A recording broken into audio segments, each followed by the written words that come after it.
Okay, so the time is 10:30. Good morning, everyone, to all present and in attendance, and welcome to today's meeting of the local review body.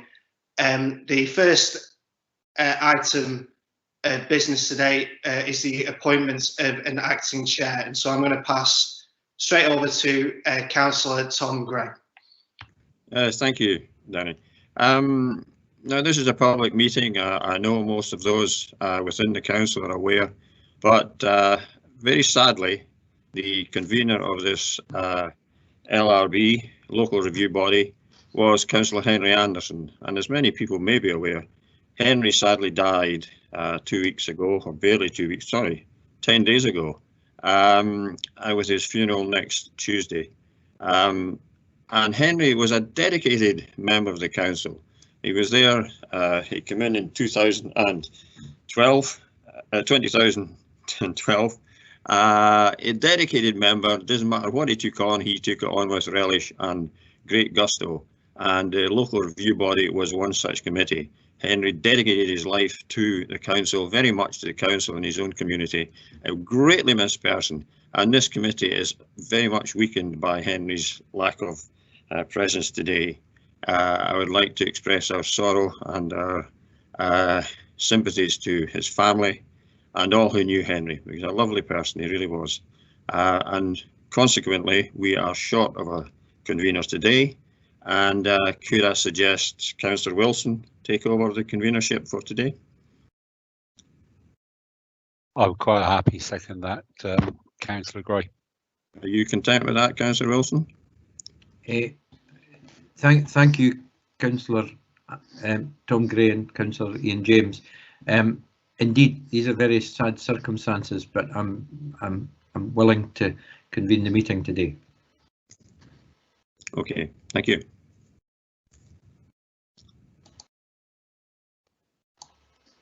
Okay, Mr. Williams. This is good morning, everybody, again. This is a Perth and Kinross local review body meeting of the 5th of January 2020. And I just want to emphasise and agree totally with Councillor Tom Gray's brief tribute to Henry Anderson. He threw his life into his council work. He was dedicated to it, and I know that our deepest sympathy and thoughts are with Shirley and the family just now in particular, and also with his many friends and colleagues on the council. We'll now proceed, if that's okay, with the formal business. First of all, today we've got, as part of the local review body panel, Councillor Tom Gray, who spoke first, and Councillor Ian James, as well as myself. We have, in addition, we've got Mr. David Harrison, who's our planning advisor in the LRB, and is not part of the planning department of Perth and Kinross Council, and there's no previous involvement with any of the applications. We've also got Mr. Jeff Fogg, our legal advisor to the LRB, and Mr. Danny Williams from Committee Services this morning. We go on to item 2, the declaration of interest. Does any member of the LRB have a declaration of interest? Yes, Convener, I would like to declare an interest in item 3 of the agenda today. Okay. Mr. Williams, can you give us guidance on that matter now, please? Yes, thank you, Councillor Wilson and Councillor Gray. Yes, this was a declaration that Councillor Gray had made aware to ourselves, from Committee Services and Legal Services, to myself and Mr. Fogg, prior to our Christmas break. In part due to some circumstances, the very sad circumstances that have been outlined already, and with yourself, Councillor Wilson, having already stepped up and agreed to have been the reserve member for this meeting, we were unable to secure a further reserve member, obviously just with some of the, logistical difficulties with the sort of Christmas Christmas and New Year period.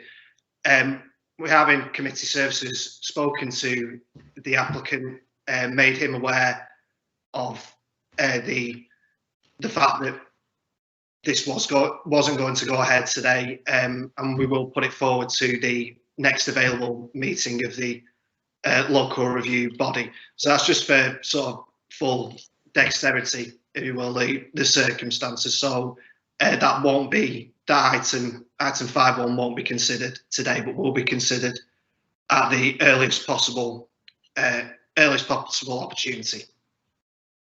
Okay, thank you, Mr. Williams, and you have explained that to the applicant, and I think he's understood the reasons why there's a deferral on that item. Thank you. Can we proceed to item 3 then, please, colleagues, to the minute of the previous meeting? Can we note the minute of the meeting, the minutes of the last meeting of the LRB, which was held on the 8th of December? Is that agreed? Okay, thank you. We'll then go on to item 4, applications for review, and the first one is a planning application. It's a residential development in principle at land 60 metres southwest of Burnside House, Benarty Road in Kelty. It's application 20/00981 IPL, contained on pages 9 to 224 in our papers.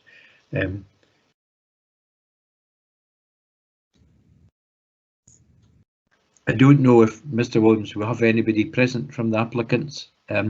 Normally they're sitting in, but they may be able to listen in. Is that the case? Yes, they are able to listen in. Sorry, so they are made aware that they can listen in, and are advised of sort of a link to this meeting. Unfortunately, I couldn't tell you to hand whether they have taken that opportunity. Okay, we usually introduce them, but if there is anybody listening in, then they're welcome. Can I ask Mr. Harrison to introduce the application for review, please? Thank you, convener.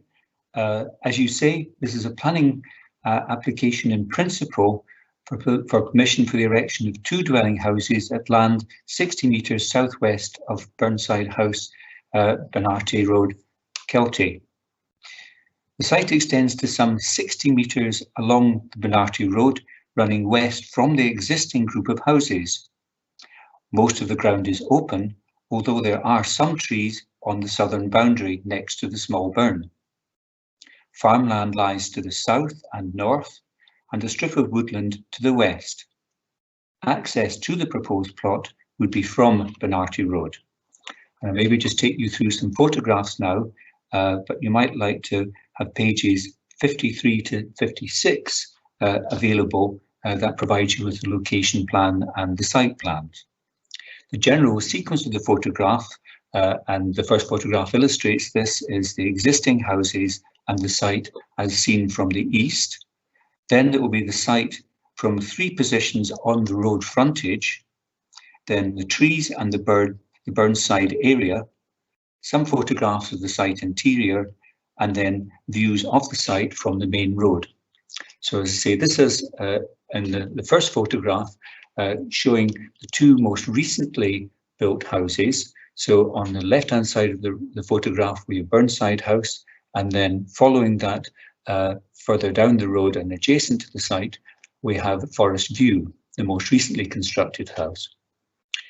So if we go down the road in the next photograph, and slightly to the right, we see the site again. And just to give you an indication of the extent of the site in that, shall we say, gap between the last house that's been built, Forest View, and the area of woodland, which you'll see in later photographs. So in that photograph, swinging slightly to the right, we see the land that's mainly on the opposite side of the road from the application site, the area of trees beyond, and then just on the extreme right-hand side of the photograph, we see an existing property, which I understand is in the process or subject to an application within that area in front of you for a replacement house. Moving on from that photograph, we say go down the road a little bit, getting towards the site, and we're catching the forest view on the left-hand side of the photograph. And then if we go down the road a little bit further in the next photograph, we still have forest view, or the gable of it, as I say, adjacent to that eastern end of the application site. So this is us looking down the eastern boundary. And we'll have a sequence of photographs now swinging towards the right, which will take us, say, across the site from that corner position. So I say that gives us a view from, I say, that eastern corner position across the site to the principal tree that's identified and will crop up in a number of photographs, and also some of the other burnside trees beyond. And then you can see the green strip, as it were, of the larger agricultural field beyond the burn.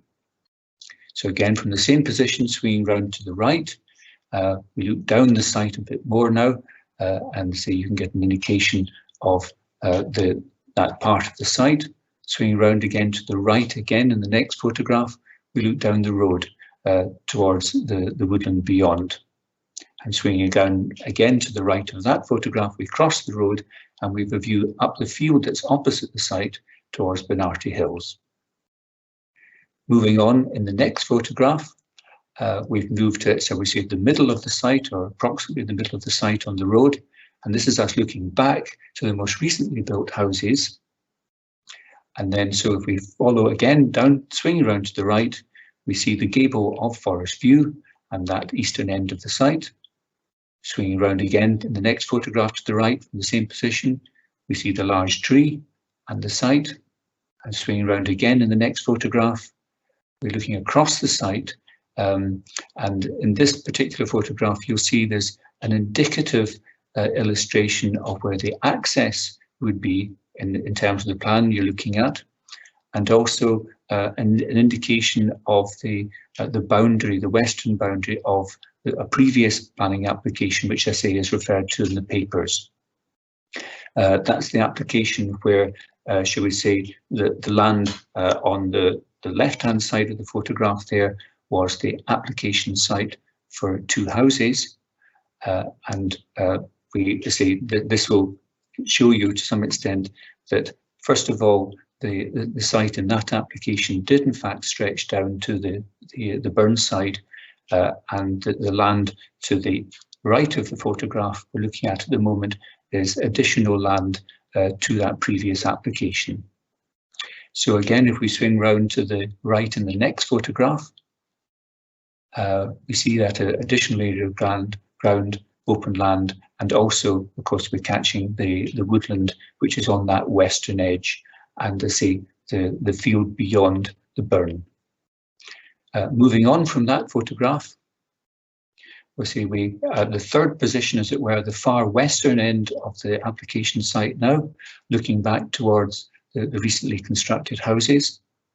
And again, we're swinging around to the right. So if we move to the next photograph from that position, we look across the application site.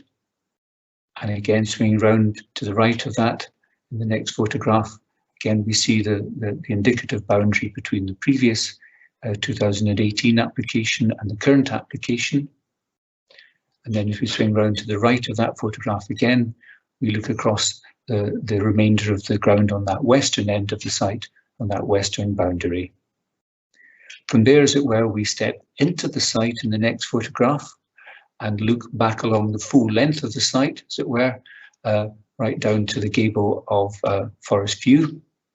That's us looking in an easterly direction. And then, as it were, as we turn around and then look in the opposite direction in the next photograph, we look back to that western boundary where it meets the woodland. From that position, I say we move towards the right in the next photograph into the road to give you an impression of, I say, the woodland as it projects in that westerly direction. And as you have noticed from the plan, the woodland, shall we say, and the whole site tapers down as we go in a westerly direction, and so that shall we say, the strip of woodland starts to narrow as we move westerly. From that position, we swing to the right, again, just to give you an indication of the field on that north side at that far end of the application site. And again, in the next photograph, swinging to the right of that, we look, let's say, across the fields up to Bernarty Hills again. From there, we're moving on in the next photograph, to the back of the site, as it were. So this is us now at the back of the application site, closer to the burn, looking at the rear elevations of Forest View, and then next to it, burn site. And this is the rear of these existing recently completed houses. So from there, we're now swinging to the left in the next photograph. We're looking at that western boundary of the application site and the trees that have been identified to be retained. We're just catching the corner of Forest View, of course. Swinging around again to the left in the next photograph. We look down on those burnside trees, and of course the rear part of the application site which takes in that land. And then again swinging to the left of that photograph, we see the nature of the burn and the burnside trees, and of course the boundary onto the open field beyond.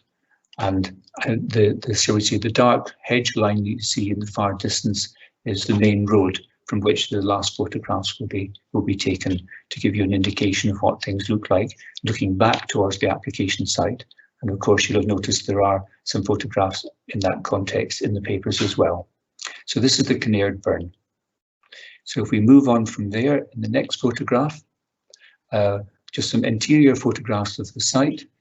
This is the tree to be retained, and what you'll also notice here is that a certain amount of material has been brought onto the site. So there are 1 or 2 mounds of additional material as well. Moving on from that, we move to the next photograph again, the interior of the site. And again, you can see the additional material which seems to have been deposited and the lower lying part of the site as well. Again, in the next photograph, we're looking back, of course, at the gable of Forest View here. And again, you can see the difference in levels of some of the material that's been brought onto the site. Moving on to the next photograph. Again, there's reference to the planting on the burn side. There is some, shall we say, longer term planting, and then what we have here is more recent planting in the form of what appears to be a Leylandii or something similar, as well as some birch trees. And so if we swing to the left of that photograph, we see some of the existing trees, which are referred to in the tree survey. These, of course, are on the burn side. And then if we go swing to the left of that photograph, going downstream, as it were, again, we have some supported standard type trees, and also some would appear to be some Leylandia or some similar conifer, which have been planted more recently. Moving on from that photograph, as I mentioned, we've stepped out of the application site now. So this is us looking in an easterly direction from the main road. And so the red line gives you a general indication of the application site. And of course, we're picking up the gable of Forest View across the intervening field. And from that photograph, we swing slightly to the left again. This shows you the view from the main road towards the, shall we say, the most westerly tapering end of the woodland. And of course, we have the Bernarty Hills rising beyond that. So if we move to the last photograph, this gives you a general view of the application site. So to summarise the applicant's case, concern has been expressed that the site was not visited by the officer to assess the scale and form of the proposal prior to determining the suitability of the land for residential development.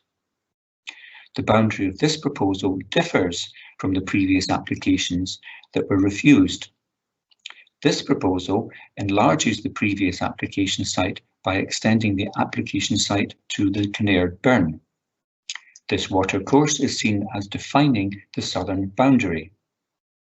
This revision is seen as a fundamental and materially significant change because such a feature is identified as a defensible boundary in the 2020 Supplementary Guidance on Housing in the Countryside.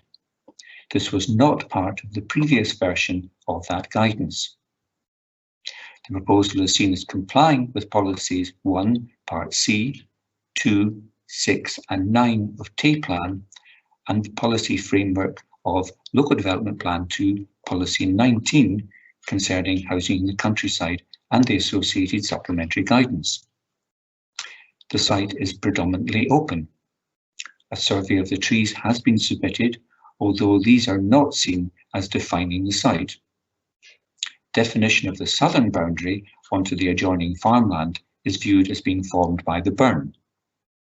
The proposal is not considered to have any significant impact on the landscape when viewed across the farmland to the south. The woodland to the west is seen as well established and forms an opaque visual barrier. The site is seen as having defensible barriers that would not allow for any further development beyond the proposed housing. The proposal is not seen as ribbon development as defined by the supplementary guidance because the site has defensible boundaries.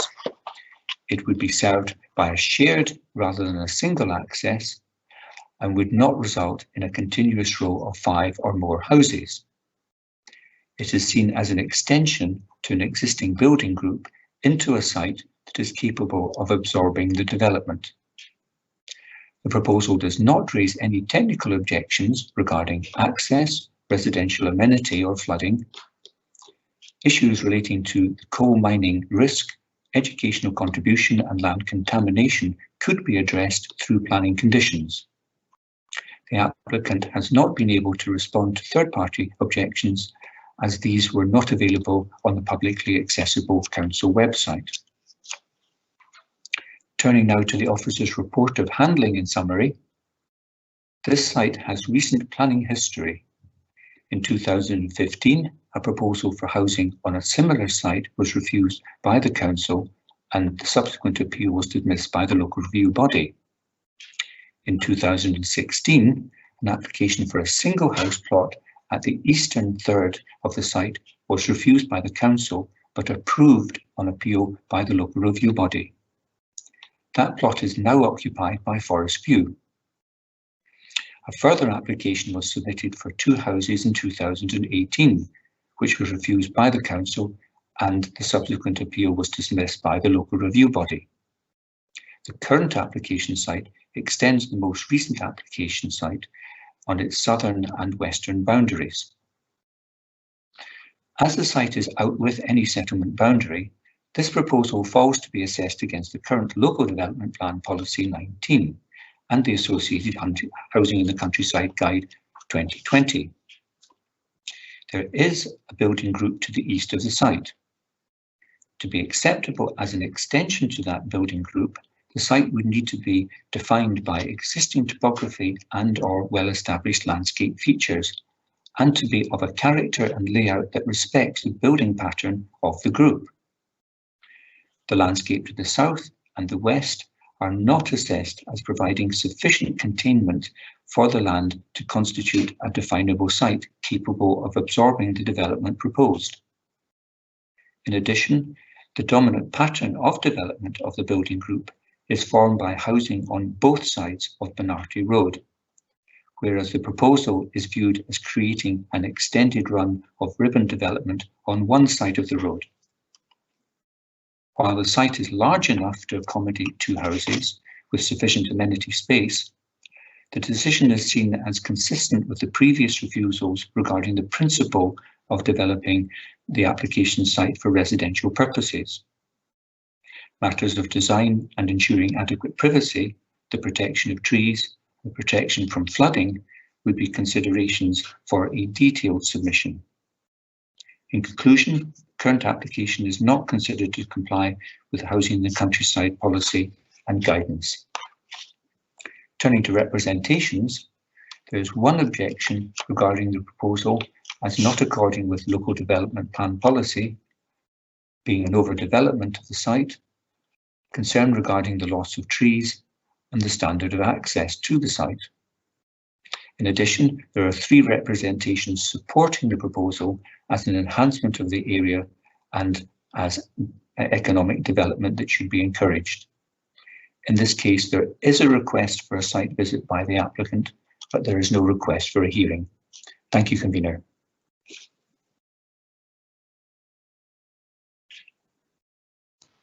Thank you, Mr. Harrison.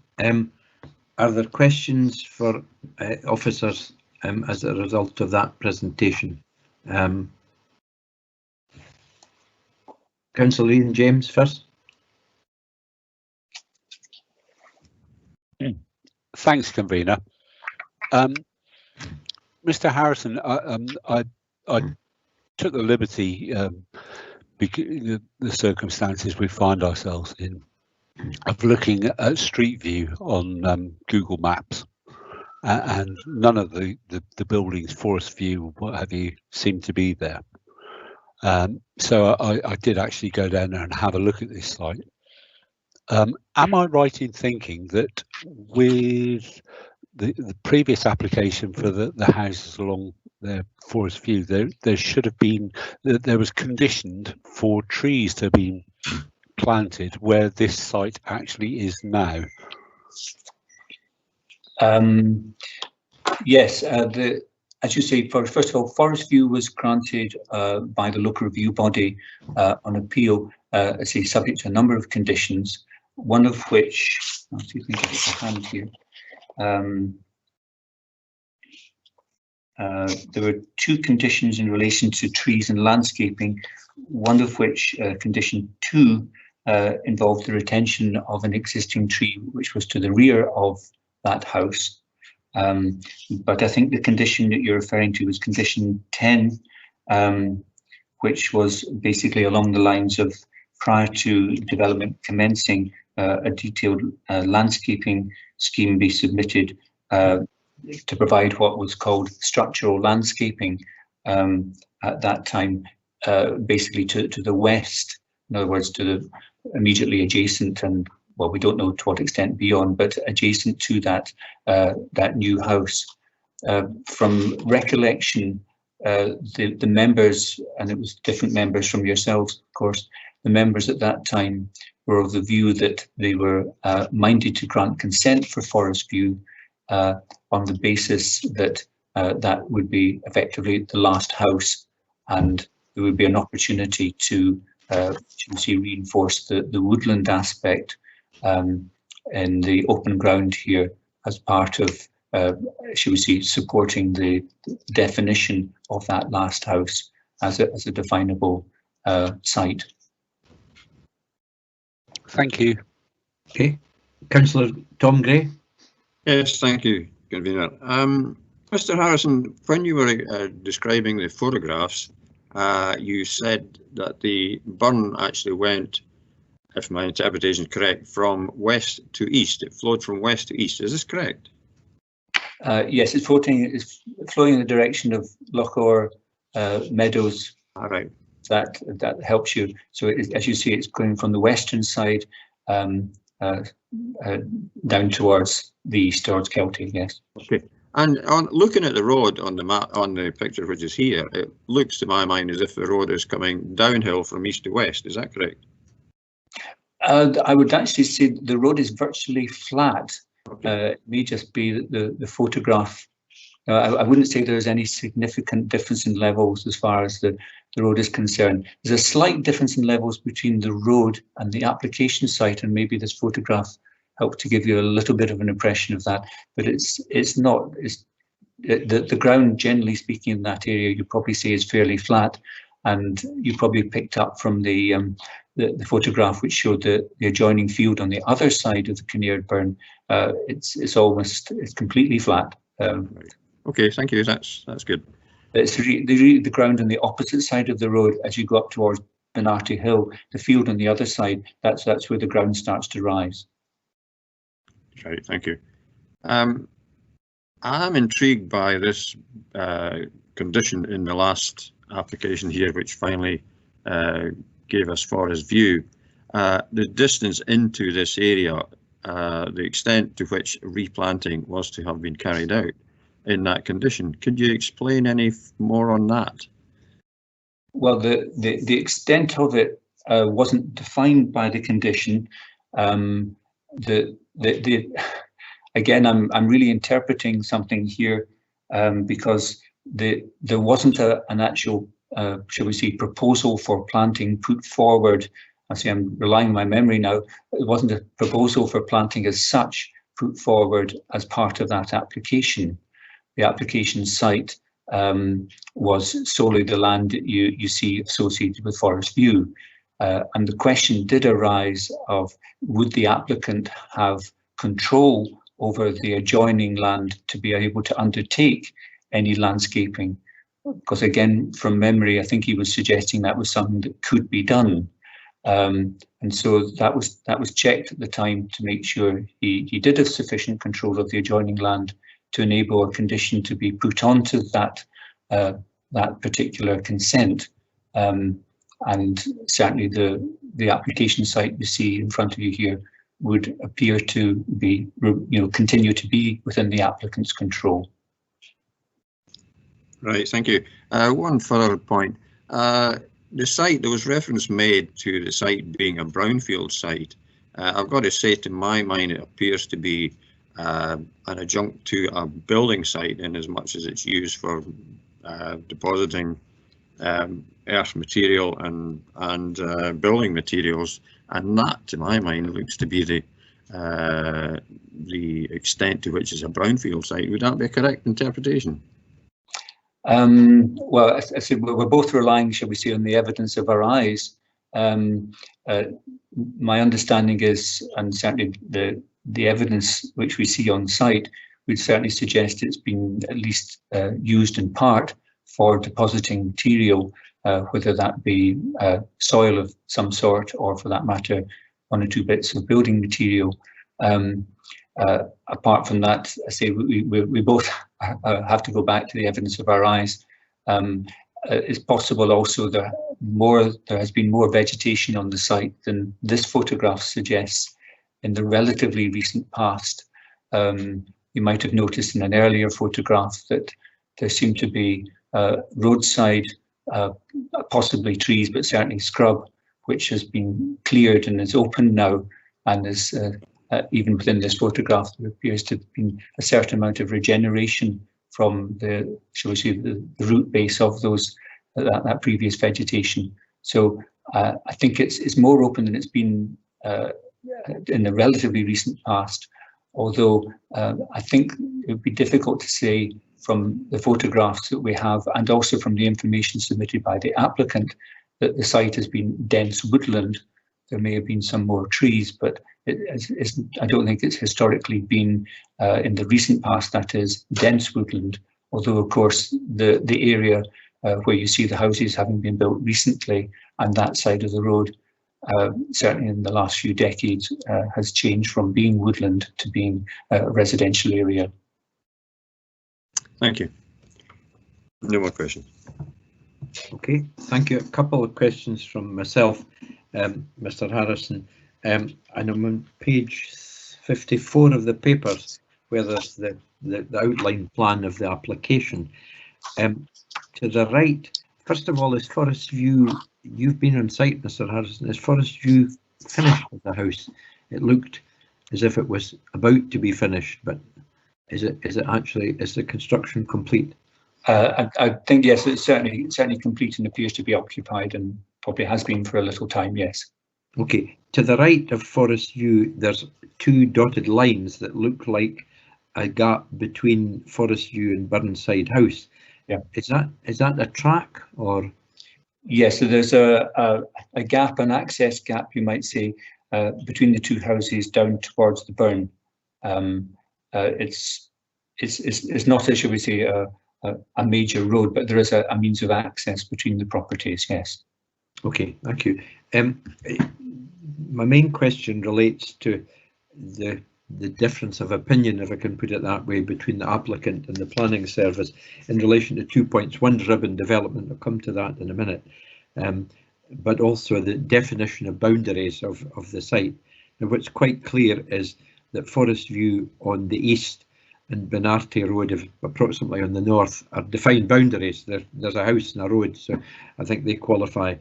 I think the difference of opinion comes in towards the west, where the applicant is implying that the remaining bit of woodland, which is a mixture, as we saw, and also the burn, the Kinnaird burn, the applicant avers that these are defined boundaries and the planning officer simply doesn't agree. Is that a reasonable summary of the summary? Well, I suppose it's for you to decide how, where it's a value judgment that has to be made as to the extent. As you say, we have this area of mixed woodland and scrub on the western side, and the burn and a certain amount of trees on the southern side. In a physical sense, yes, the burn is a physical boundary shall we say, in a similar context to the road. That would be certainly a consideration for you. The second aspect, and this maybe is where I'm interpreting what the difference, as it were, between the interpretation by the officer and the applicant is that while the burn is there, it is, shall we say, maybe a relatively limited presence in a landscape context, because obviously it's not a particularly large feature, and it's generally set below the land round about it. So there's obviously a subjective and valued judgment to be made there between the physical presence of the burn, which there's no debate about that, but to what degree, as it were, does it provide what you might say a defensible boundary in the broader context of interpreting the housing in the countryside guidance, which of course refers to well-established landscape and or topographical features. And again, I suppose it's a matter of judgment for yourselves as to is that, shall we say, providing a defensible boundary in the context of the development that's proposed. Yes, indeed, thanks. And that really brings me to my final question, and that relates to the subject of ribbon development. Page 53, I think it is, there's a useful sketch plan from the architect of what the application site is, and also the remaining bit of woodland, which I presume is under the control of the applicant, which is shaded darker.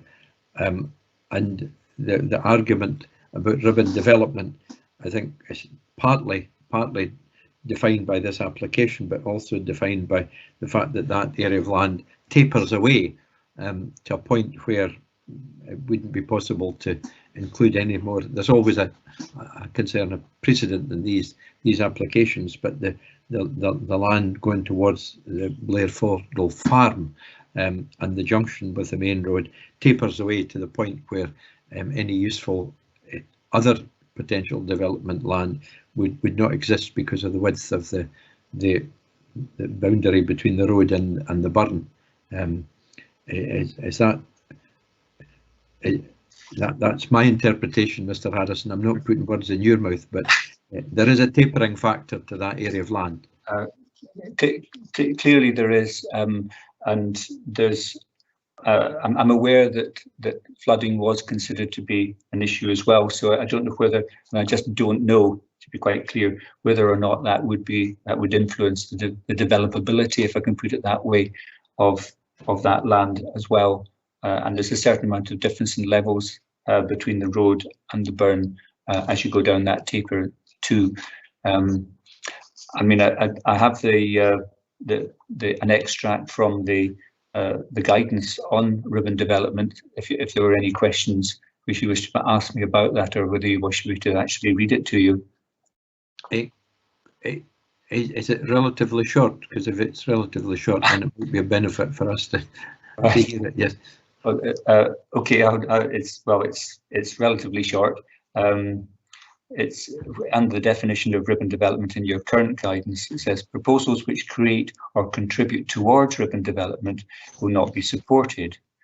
For the purposes of this policy, ribbon development is defined as a line of houses built along an existing road, each served by an individual access. Each case will require to be assessed on its own merits, and it will depend on whether linear development is a character of the area. But in general terms, proposals which will result in a continuous line of 5 or more houses will be considered as creating ribbon development and will not be supported. The extension of a linear building group to create a continuous line of no more than 5 houses will only be supported where the group is being extended into a readily definable site. Okay, thank you for that. That's all my questions. Are there any other questions for Mr. Harrison or Mr. Fogg? I take that silence as that there are none. No, thank you. Okay, thank you. Sorry, Convener. Councillor Gray. Can I seek clarity from Mr. Fogg then on the outline of ribbon development which Mr. Harrison has given us? Can you just give us a clue as to how strict this definition of 5 up to 5 relates to this application? Well, I think I would comment on the fact that the guidance refers to creates potential for ribbon development is one factor. I mean, you clearly have opposing views from the applicant's agent and from the appointed officer in the report of handling, who did feel that it did constitute ribbon development and could not be supported for that reason. So you have opposing professional views, and ultimately is for you to take a decision on the matter. It is also an in principle application, so I am conscious that whilst you have the indicative plan shown on page 54, it's in principle only, so the detail may follow later. So it's not absolutely precise, and it's a judgment I think you just have to make based on all the information before you. But certainly we do know that the planning officer felt that it was a contravention of that fairly established principle of planning policy that ribbon development should be avoided. But ultimately, it's a view you have to take, I think. Okay, thank you. Okay. If there are no other questions, we'll maybe move then to our preliminary decision. Members, can we proceed to determine this application for review on the basis of the information before us? That's the information contained within the papers we've had and read and the presentation by the planning advisor, or do we need or require any more information? Councillor Gray. No, I would be happy to proceed with this. Councillor James. Likewise, Convener. I concur. I think we've sufficient information. Councillor Gray, would you like to take a lead on this one, please? Yes, thank you. I see this whole sequence of houses here as a ribbon development in itself, frankly. This is going to constitute 5 houses. There's no question about it. It's been seen each time as a completion of a group, and the completion of a group is amounted to something which goes beyond that group. The last one approved, that Forest View, was approved, and that seemed to me jump outside the group and then create this argument for another group, to my mind. And you know, when I go back and I looked at one of the photographs taken some time ago, taken back in the midst of the ones we saw, from a southwesterly position, I think it would be, across the field, and I thought the back view of the recent houses were already rather brutal in the landscape, very suburban, and suddenly they were there, and now we're going to have another 2, should this go ahead, on the bend, which makes them even more prominent from that view I was talking about. And I just feel that this is stepping into almost a manufactured site, if you like, rather than a natural extension or a natural completion of a group. And And I think the effects of this will not be pleasant and in keeping with the development plan. And I therefore feel that this the officer has got it right when he says and refuses it on the basis of housing in the countryside compliance. Therefore, I agree with his paper to refuse it. Thank you. Thank you. Councillor James. Convener, I have to say I agree with Councillor Gray on this one. I was, like I said earlier, when I went on Google Street View to have a preliminary look, I was quite surprised and shocked. I know there's 3 letters of support saying it would tidy the area up, but actually this has been made. This isn't a brownfield site. It was a greenfield site, as you can see, not that long ago. Yes, it does need tidying up, but I think there's conditions in place from a previous application that would allow that to be tidied. I think the officer's got this right. And as far as the reasons for refusal, I think reason number 1 could actually be tightened up there a little with the addition of notably category 1 with a definable site. But I agree that this is ribbon development. So I think the planning officer has got it right. Okay, thank you. Well, I have a slightly different view on the application. I tend to see some merit in the argument of the applicant's agent that the site is more defined if you include the burn, because I think that's a geographical feature. However, I do take into account the sparsity of trees, and as Councillor Tom Gray referred to the view, he called it brutal, but I think it's very open on looking from the south side towards the new housing. But what I do agree with my colleagues on entirely is the issue about ribbon development, because in trying to define where the land that appears to be in the ownership of the current applicant stops and starts, there clearly could be a precedent if we approve this of another application coming in for another house to the west, and squeezing another one in, as it were, and that would constitute even more stark ribbon development. So I'm happy to concur with my colleagues, although I feel more strongly about the ribbon development than the containment of the site. Mr. Fogg, I think we have a unanimous opinion on that. Is there anything that you or Mr. Harrison want to add?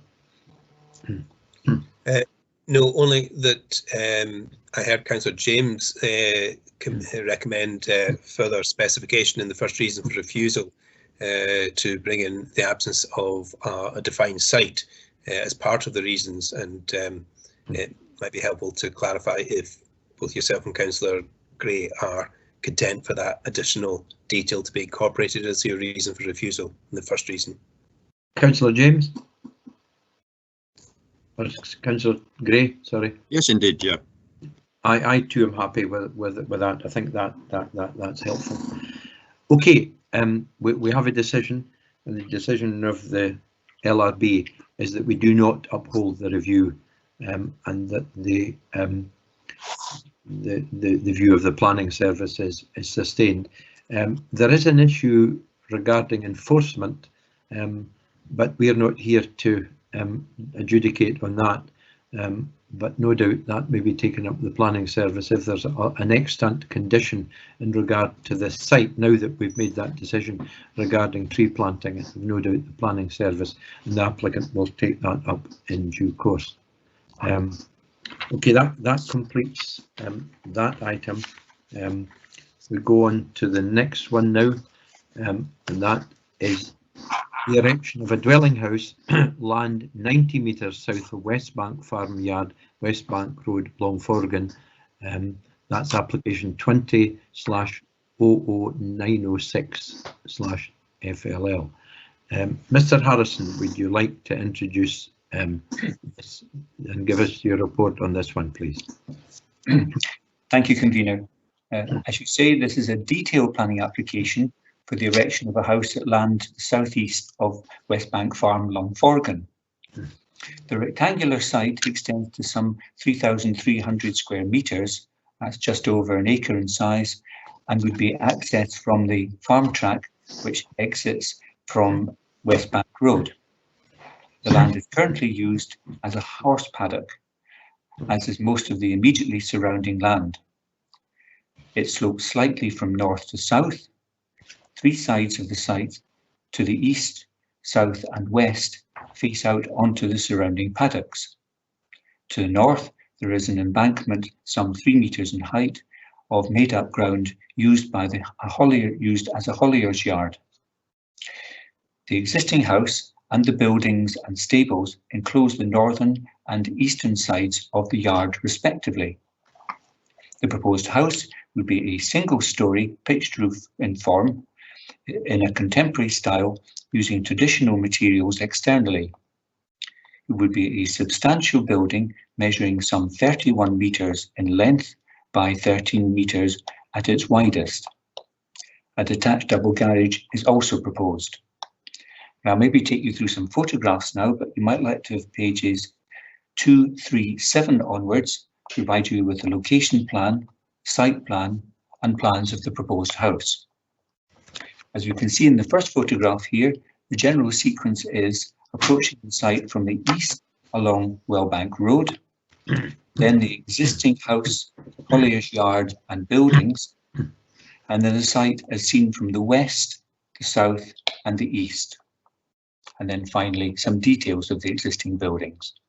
So I say this first photograph is taken from us, as it were, on Wellbank Road, and this is basically the edge of Longforgan, and you can see the paddocks on that northern side of the farm in the foreground here. In the next photograph, we swing to the left of that from the same position, and looking down from the road, we're looking to Wellbank itself. You can pick up some of the buildings, but also the screen of trees and bund, which is referred to in the papers.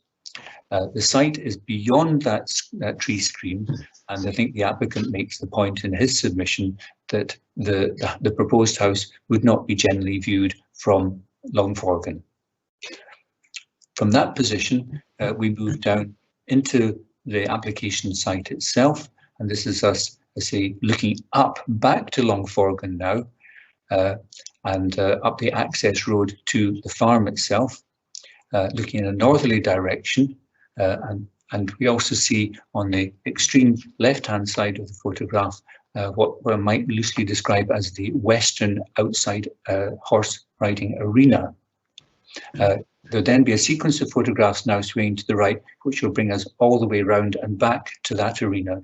So again, in the next photograph, from the same position, we're looking up to Wellbank Road, which we were positioned at in our first photographs, looking across the paddocks on that side of the holding. Then swinging round to the right of that photograph again, we catch the embankment and the trees, which I mentioned, which we saw looking down from Wellbank Road. And as you can see, the embankment then slopes down into the garden ground of the back of the existing house, which is, if we move to the next photograph, we catch the gable of the existing house, which was built around about 2015, and of course some enclosed garden ground associated with it. And you may also be able to at the same time pick out some of the roofs of the other buildings, which we'll see in more detail later. We see the roof of the open sort of equestrian horse exercise area on the right-hand side of the house, and then the more enclosed buildings on the west-hand side of the house as we see it in that photograph. So from there, again, same position, we spin round slightly to the right, and we see the existing house again, or the gable of the existing house, and then a secondary building, which I understand is used in an office and toilet and messing facility, as it were, adjacent to the access road. Again, swinging slightly to the right of that photograph, We're still catching the corner of the office, but we're now looking at the entry into the yard area. And you can see one or two of the trailers associated with the lorries in that photograph as well. And the site, as it were, is in, you can't actually really see it in detail from here. It's beyond the yard. And as you can see, the ground has been made up a bit, which creates the embankment we'll see in later photographs. So the access to the site carries on past, as it were, the entry into the yard there and down a slight slope. But from the same position as we swing again to the right of that, we see part of the access road, but also a storage area associated with the equestrian use. And then swinging round again to the right of that, we see slightly more of storage there and also the paddocks beyond. And then again to the right of that photograph, that takes us all the way back round to the Western Arena, which I mentioned at the beginning. So from there, we step down the access road, look back up. You see the storage area we mentioned on the left-hand side of the photograph, and then the office on the right-hand side. And the access which takes us up to, well, basically along Forgan. So from that position, again, swinging to the right, we see the office and the existing house. Swinging again to the right of that photograph, still getting the existing house, but picking up some of the stabling and storage buildings which have been constructed. And of course, the Holliers Yard as well. I'm just beginning to see a lorry there.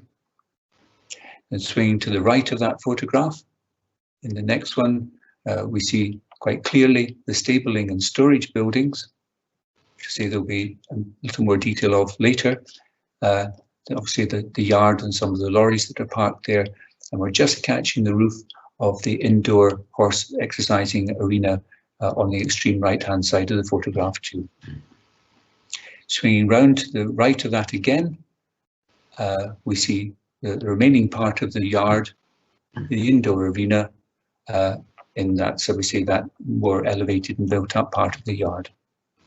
Swinging round to the right of that again, you see the access down to the house site as proposed, of course some of the external storage as well. So if we go from there down the access a bit, you can see the yard area that's been built up and the access leading us down to the red line, which is the start of the application site for the proposed house.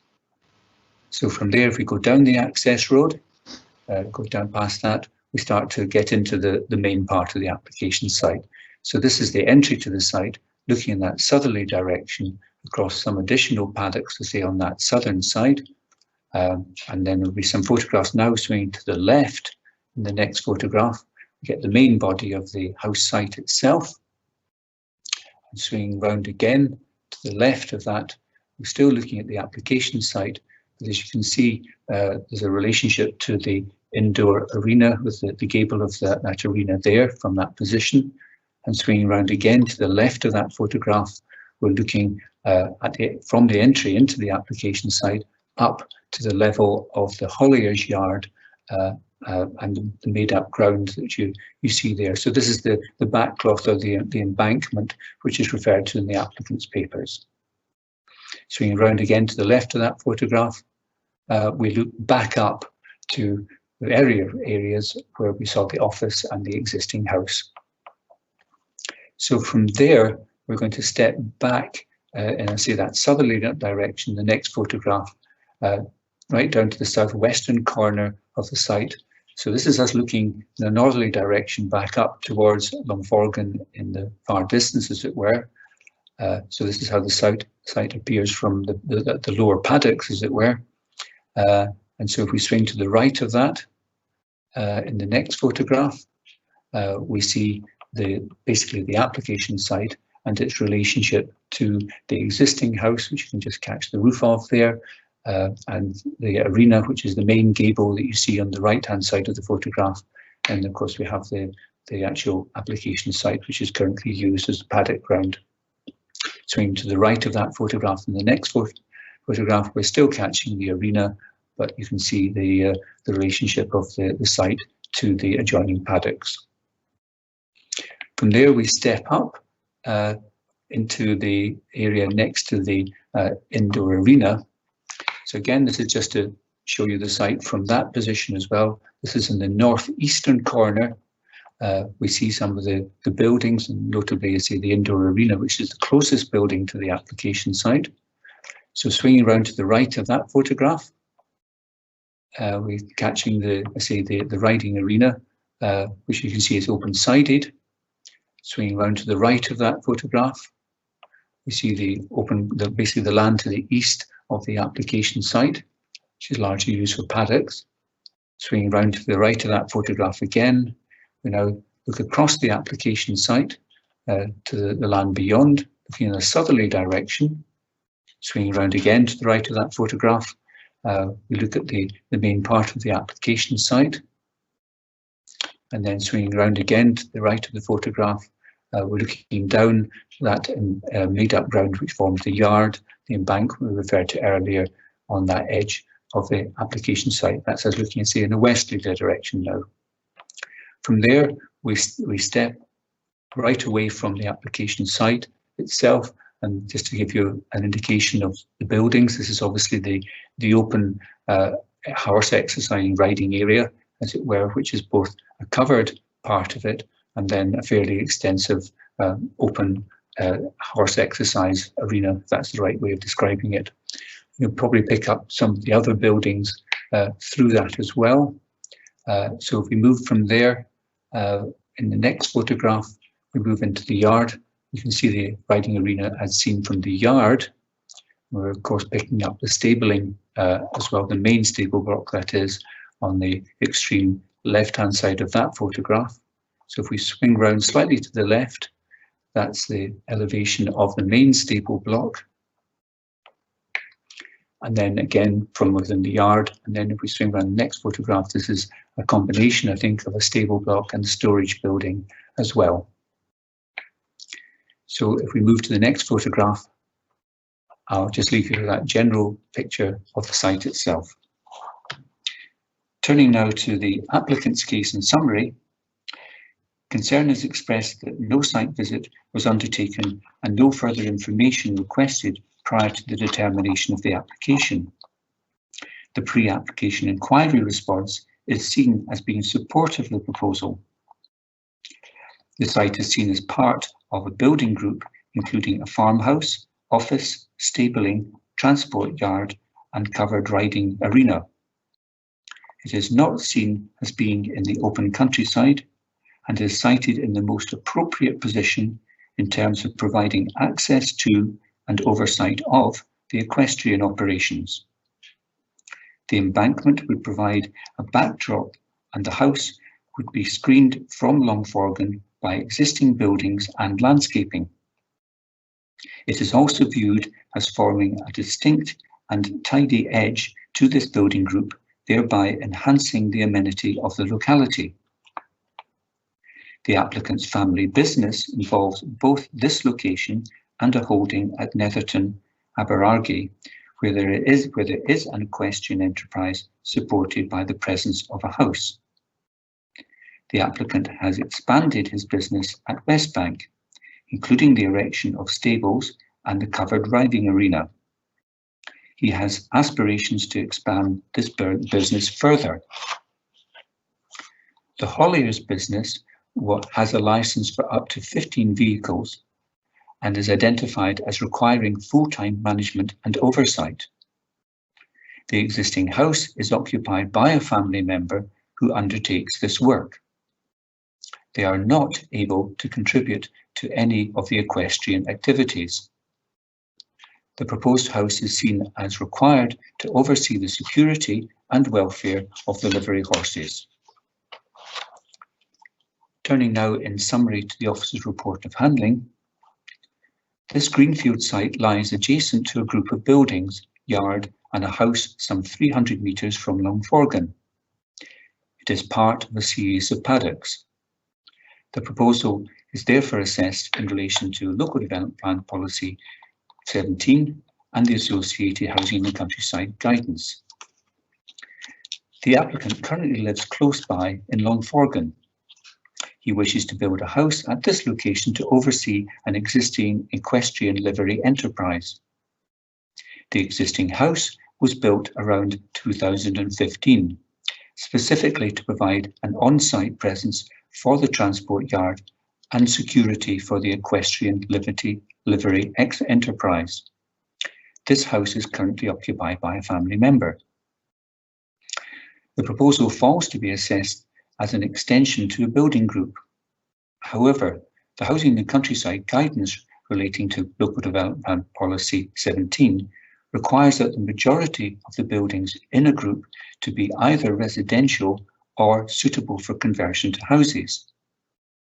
While there are more than 3 buildings present, this group of buildings does not meet this definition, as there is only 1 dwelling and the other modern metal sheds, covered riding arena and stable block would not be suitable for conversion to a residential use.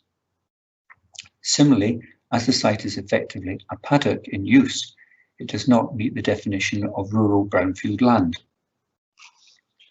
The proposal is not considered to be supported by the criteria of Category 3 new houses in the open countryside, because there are no natural features that would provide a backdrop and no long-standing established boundaries which would create an identifiable site relative to the surrounding open landscape.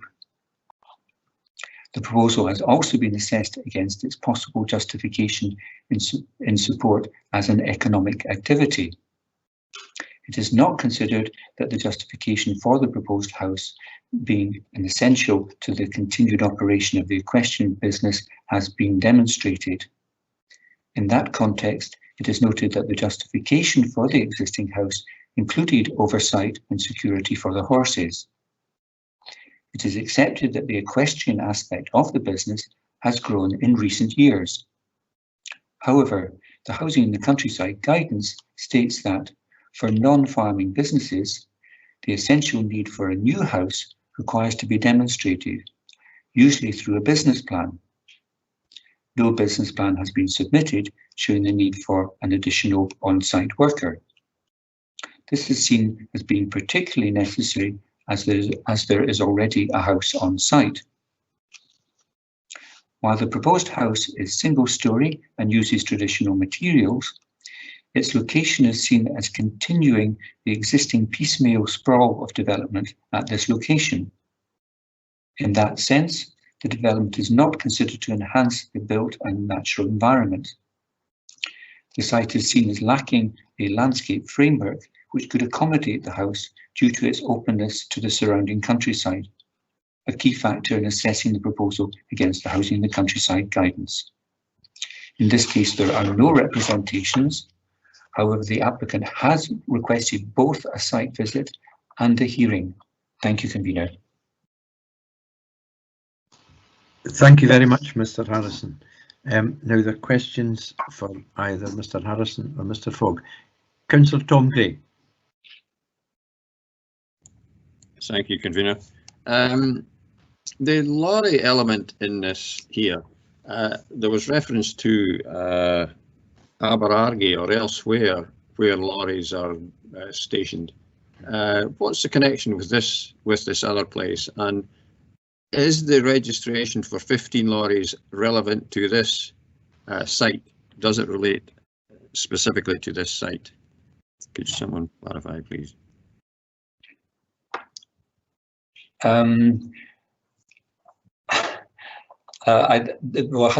Your papers don't really seem to provide you with much in the way of detailed information, and in that sense, I can understand your question.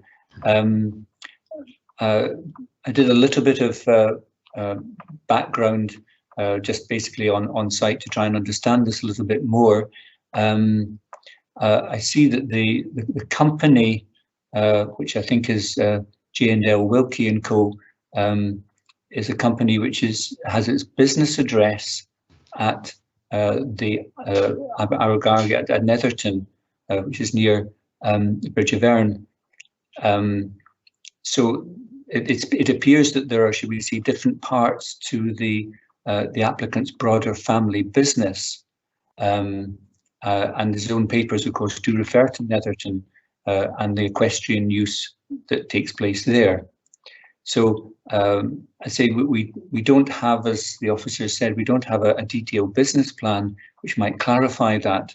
But my understanding is that that is at least their business address, although clearly you can see even from the photographs I happened to take on the day, there are lorries on site, or trailers associated with lorries on site as well.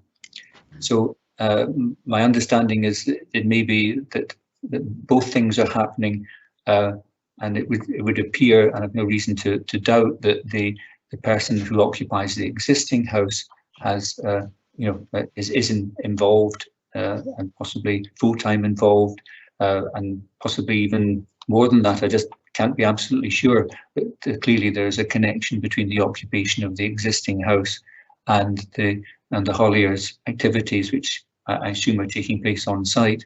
To what extent this is the site identified with their license or jointly with the Netherton site, I really can't give you an answer to that. I have to say it's not in the papers, and I've had no reason to try and find that out. I just, so I'm sorry if I can't be more helpful. Okay, thank you, Jim. No further questions, President. Thanks. Councillor Ian James. Just one very brief one. I couldn't see any info. I've been looking through the papers here. I noticed with the site history, there are 2 applications and granted applications for a farmhouse and a dwelling house. Are they one and the same? Because I noticed there's like 4 years between the 2, but are they for the same building? I think the short answer is yes, it involves the same building. My understanding is that there was an application for a house which was granted consent, and then the applicant came back with a revised proposal for a different design of house. I think that's possibly what you're alluding to without getting into the details of the individual applications. Yeah, that's exactly it. Thank you very much, David. Thanks. Thank you. I've no questions for Mr. Harrison at this stage. Are there any further questions for Mr. Fogg or Mr. Harrison from members? Not for me, thanks, convener. Okay, thank you. Members, can we proceed to determine the application for review on the basis of the information before us? That's the information within the papers and the presentation by the planning advisor, or do we require more information? I've one comment on that, but I'll defer to my colleagues first. Councillor James? On a personal basis, I think I have enough information to make a decision, convener, but I have noted that the applicant wished a site visit, and I'm in 2 minds about a site visit, especially under the current circumstances. Can I come back in a second? You're on mute, Willie. Councillor Gray? No, I have no question at the moment, thank you. I'll follow on then from Councillor James's point. Mr. Harrison, the presentation was helpful and the photographs were as ever helpful. I still see this site as being a mixture. It's a mixture. The applicant's been quite clear about an equestrian business, a haulage business, and a farm. I think there's a lack of information about business planning, how all these things integrate together in terms of planning on site, because there seems to be a bit of ad hoc development over the years. I'm not criticising that. Sometimes these things happen, but I feel that perhaps the provision of a business plan of this development is on the fringes of the southern aspect of Longforgan village. It's an important site. It's a sensitive site, and it's one where there's a mixture of agricultural, semi-industrial, if we can look at it, recreational and domestic, and that sometimes is not an easy mixture to gather together. There must be traffic implications because of the lorries. There must be traffic implications because of equestrian services, people presumably bring horses to and from the site. So I think there's a number of things that are not even mentioned in huge detail within the papers that we've got, and I think there would be benefit of a site visit. The applicant has requested one. I don't think a hearing is necessary. We very, very rarely have hearings, but I wonder what my colleagues think about the benefits of asking the applicant for a business plan so that we can more easily understand the relationship of things on site, and as Councillor Gray mentioned, the relationship between what happens at Westbank and Netherton. Views, please, colleagues. Yes, I do think a business plan, whether it's given to us as a LRB or back to the planning officers themselves, as they rejected it, and my thinking would be that it really would be for the planning officer to decide on the basis of a business plan, and therefore that would commit me with that belief to saying, right, I would not approve this on that basis. I feel it should be an officer who would reconsider it once he had a business plan to reconsider, rather than us reconsider that. That's my feeling about that element of it. And I do feel strongly that a business plan is required with the rather odd mix of 2 different farms and 2 different types of business here. Okay.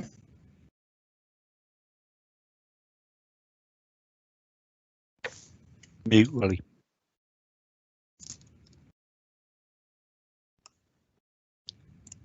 Councillor Wilson, you're on mute. Sorry, beg your pardon. Thanks. I think you said a couple of things there, Councillor Gray. First of all, you've I think accepted the need for a business plan. I think it's up to us to decide if we want to ask for a business plan or not.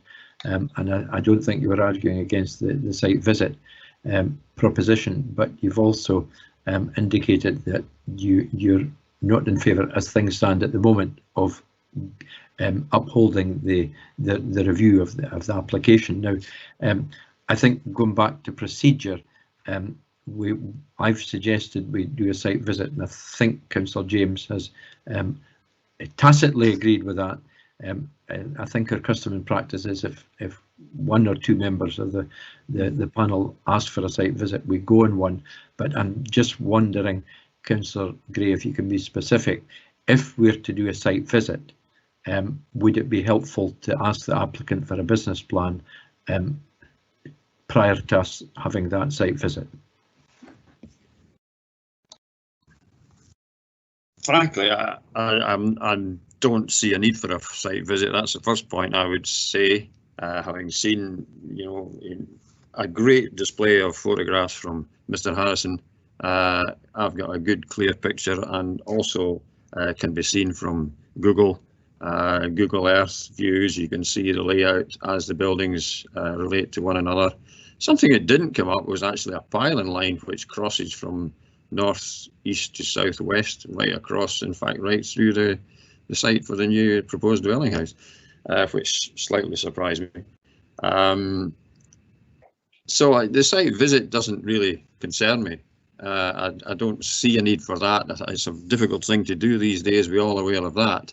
I just feel strongly that a business plan which would explain exactly the circumstances here and the need for it, in view of the fact that the house itself, this proposed site, isn't actually, doesn't seem to me to relate to the businesses themselves and present themselves as some sort of security to them. It's beyond the businesses. I would have thought a house which is looking after the businesses would be at the other side of the development rather than away from it. Okay, but you're, with respect, you're verging on to making a decision. I think the question asked was, if we've two of us are supporting a site visit, would you support the LRB asking for a business plan as part of that site visit process? I acknowledge the difficulties. I think there's ways of overcoming these difficulties, but that's something for a future discussion. If it's if professional officers, Mr. Fogg and Mr. Harrison, consider that would be the appropriate move to take, as opposed to refusing it and handing it back to planning officers to consider another application, which included a business plan. That's the point I would be making. Okay. It requires. I understand the point. Mr. Fogg, can you give us your advice, please?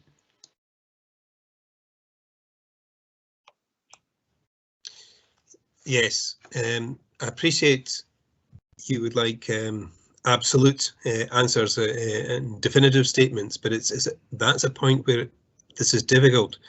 The advice that came out from the thrust of the new process when the LRB was set up was that applicants ought to have all the information available to the appointed officer in the first instance, and that further information really shouldn't come out during the course of the appeal.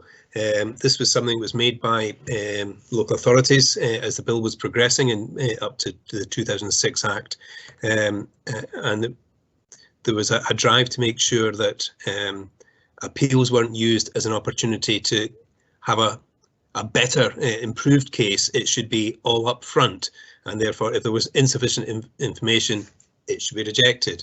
There's a degree, unfortunately, of doubt as to when you should properly call for additional information, and there was a suggestion that if it was a matter already before the planning officer, it was legitimate to then ask for slightly additional information to tease out an existing issue.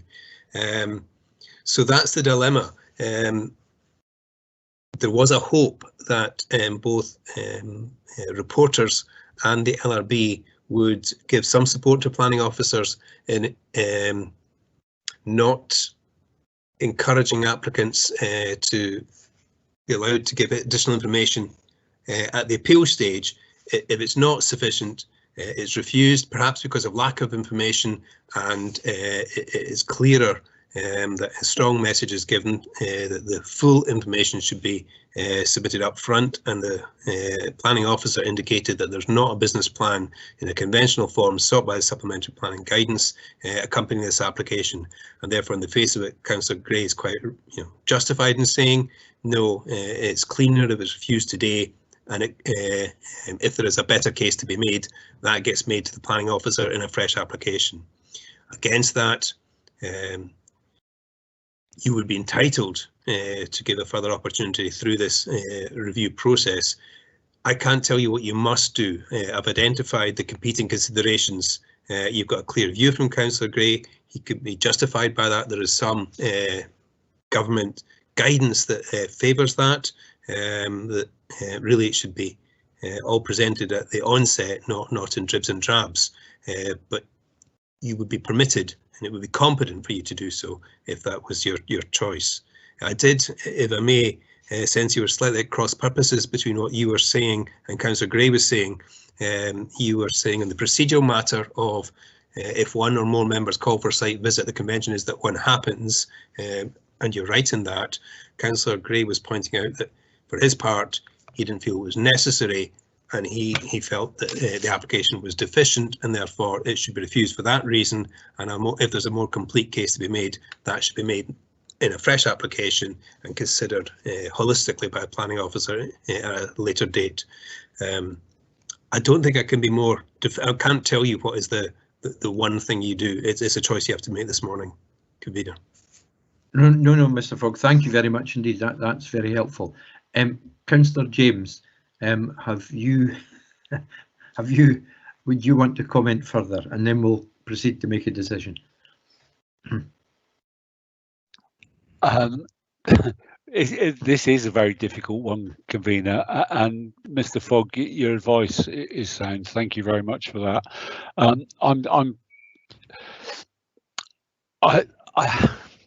With knowledge that I have of equestrian facilities like this,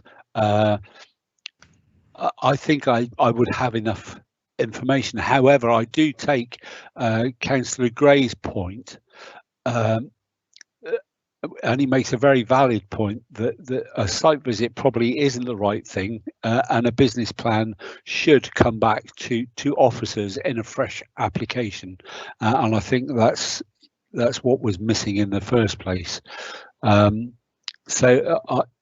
Although initially I was for a site visit, maybe I'd actually come down on the side of Councillor Gray with this one.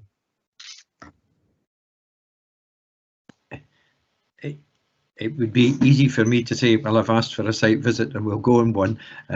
Given the practical difficulties of that at the moment, and given that the two members of the panel are minded, I think, to not uphold the review, and basically that then leaves the option open to the applicant to resubmit a further application with a business plan. That's entirely in their gift, and that would be assessed on its merits by the planning service according to the LDP. I will assist my suggestion about a site visit, and whilst I don't agree with the refusal of allowing the review at this stage, I'm not going to press the matter and suggest that we approve the application, because one of the reasons I wanted to go on a site visit was to get a clearer view myself of not only the geography on the ground, as it were, but also the business case. But if there's a feeling amongst a majority of members that we should refer the matter almost back to the applicant and therefore back to the planning process, then I'm not going to. I don't necessarily agree with that, and I'll dissent from it, but I'm not going to argue the case any longer. And given that we've already got, I think, Mr. Williams, 3 site visits to undertake as soon as humanly possible under the rules, then adding another one perhaps isn't. Although I think there's an element of fairness in relation to the applicant in that regard. So I think Mr. Fogg and Mr. Harrison, the decision is 2-1 to not uphold the review, but there's obviously a suggestion that a further application with a business plan could be considered by the applicant, but that's not a recommendation of the LRB. That is entirely in the gift of the applicant. Am I right in thinking that? Well, convener, if the reason for refusal drew specifically on the absence of a business plan, it would be open to the applicant to make his own deduction from that as to how he could respond to the situation. It would be inherent, I think, in such an amended reason for refusal that it was within the applicant's gift to progress matters at a later date if he was so inclined. Mm-hmm. Are there any other points? I don't think so. Therefore, we have a majority decision to not uphold the review. And I won't repeat what's already been said, but there's a clear indication that the applicant can take the matter further if they so wish. Convener, I wonder, it's slightly late and it's slightly out of sequence, but I wonder if it would be neater for the purposes of the minute that's to follow in the decision notice if Councillor Gray could formally table a motion, which would then allow Councillor James to second it if he's so minded. Because I think the motion came out almost by accident during the course of the procedural point as to whether or not you had enough information to determine or you wanted a site visit additional information. So if Councillor Gray was willing now to move a formal motion, I think it would make the position that bit more clear for all parties. Yep, agreed. I would wish to not uphold the review due to lack of sufficient information, and that information would comprise a business plan for the development. Councillor Gray, could I recommend that you incorporate that with a reference to it, and therefore being contrary to policy 19 of the local development plan and the associated supplementary guidance. Indeed. Yep. Yes, I'm assuming that Councillor Gray, you're adding that as a third reason for refusal to add to what's already on page 265. If I could draw your attention that actually there is reference to the business plan at the latter part of reason 1 on page 265. So there is reference there. If that is sufficient, then it may not be necessary for you to, shall we say, add a distinct reason. Okay, Councillor Gray, are you content with the last sentence? Yeah. Yeah, I'm quite happy to second Councillor Gray on that one. Okay. Sorry, my apologies. I should have noticed that. No, that's perfect. Perfect, okay, Mr. Fogg. It's important we tease these things out. So the 2 reasons for refusal would stand. We have a motion proposed by Councillor Tom Gray, seconded by Councillor Ian James, and I'm going to continue my dissent from that decision because I think the combination of a site visit and a business plan by the LRB would have been helpful. However, there isn't majority support for that and today, and that is a decision of the panel. That means in effect then that we do not uphold the application for review by 2 votes to 1. Okay, I think that concludes our business for today. Can I thank everybody, including the officers.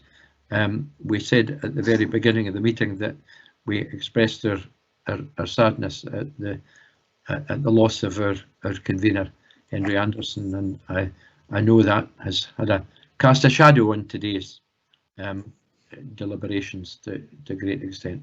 We miss him a lot, but I want to thank everybody for their due diligence in carrying on with the business in a way that Henry would have approved of, I'm quite sure, but nonetheless with sadness and regret. I don't think, Mr. Williams, with any other business to transact today? No, convener. Just as mentioned at the start, just for anyone who may have joined the meeting late, obviously we did have 5, and I had some 5.1 on the agenda, further deferred item, but as we said, due to sort of circumstances and a declaration of interest from Councillor Gray, we will be bringing that to a future meeting of the local review body. Okay. And just in closing the meeting, I realise that without being a convener for at least the next meeting, there will be a requirement to appoint an acting convener when the next meeting is held, Mr. Williams. That will be for up to the panel members to decide that at the time. But the pool of planning committee members obviously will be smaller, so I hope that there'll be an appeal put out for people to take part in the next LRB meeting, and I want to again thank Councillor Tom Gray and Councillor Ian James for their helpful and willing participation this afternoon. Thank you.